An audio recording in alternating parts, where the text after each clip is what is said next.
നമ്മളന്നൊരു പരീക്ഷണത്തിൽ മധുരക്കിഴങ്ങ് നട്ടില്ലോ. പക്ഷെ അത് വെള്ളത്തിലായിപ്പോയി സംഗതി. 2 ദിവസം വെള്ളം നിന്നതിന് മൂപ്പെത്തിയിട്ടില്ല. ഒരു 15 ദിവസത്തെ 15-20 ദിവസത്തെ വിളവെടുക്കുന്ന ടൈം വ്യത്യാസമുണ്ട്. എന്നാലും വെള്ളത്തിൽ നിന്നതിന് കിട്ടുമോ കഴിഞ്ഞു. എന്നാലും ഒന്ന് നോക്കാം.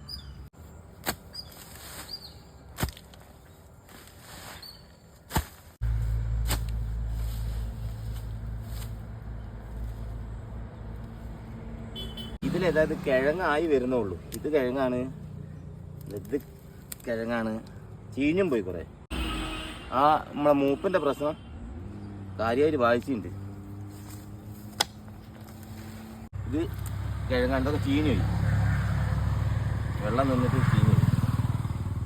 ഇതൊരു കിഴങ്ങാണിത് ആയി വരുന്നുള്ളൂ. നമ്മളെ സമയമാവാത്ത പ്രശ്നം കിടക്കുന്നുണ്ടാവും. ഇതിപ്പോൾ ഞാൻ ഈ കാട്ടിയത് ഉത്തരേന്ത്യയിൽ ഒരാൾ നടുന്നതായിട്ടുള്ള ഒരു വീഡിയോ കാട്ടീന്. ആ രീതിയാണ്. നമ്മൾ പൂർണ്ണമായിട്ട് ഇത് ശരിയോ തെറ്റോ എന്ന് പറയാൻ പറ്റാത്ത അവസ്ഥയിൽ. എന്താ വെച്ചാൽ വെള്ളത്തിൽ ചീഞ്ഞും പോയി, സമയമായിട്ടുമില്ല. എന്നാലും കാണുന്നുണ്ട് കിഴങ്ങ്.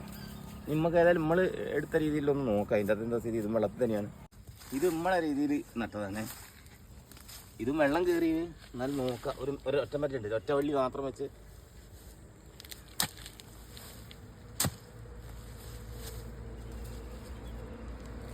ഇത് കാര്യമായിട്ടൊന്നും കാണുന്നു.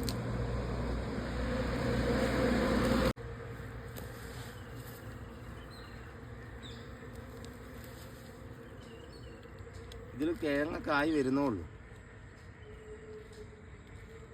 പോരാ, ഇതൊന്നും പോരായി തന്നെയാണ്. നമ്മളതേക്കാൾ നല്ല കുറച്ച് അത് തന്നെയാണ് നല്ല ശരിക്കും. ഇനി ഒന്നുകൂടി ഏതായാലും ഞാൻ വള്ളി കൊണ്ടുപോയിട്ട് നോക്കുന്നുണ്ട്. അതിലാണ് കൂടുതൽ കിഴങ്ങ് ഉള്ളതായിട്ട് കാണുന്നത്. അതിക്കൊന്ന് ഒന്നുകൂടി എൻ്റെ അതൊന്ന് ശരിക്കും നല്ല രീതിയിൽ നോക്കാൻ കഴിഞ്ഞിട്ടില്ല എന്ന് തന്നെ പറയാം. എന്താ വെച്ചാൽ നമുക്ക് വെള്ളം നിന്ന് ഇതിൻ്റെ 3 ദിവസം വെള്ളം നിന്ന് പിന്നെ വരൾച്ചേൻ്റെ പ്രശ്നം വന്നിട്ട് ഏതായാലും മാറ്റി ഏതായാലും നോക്കാം.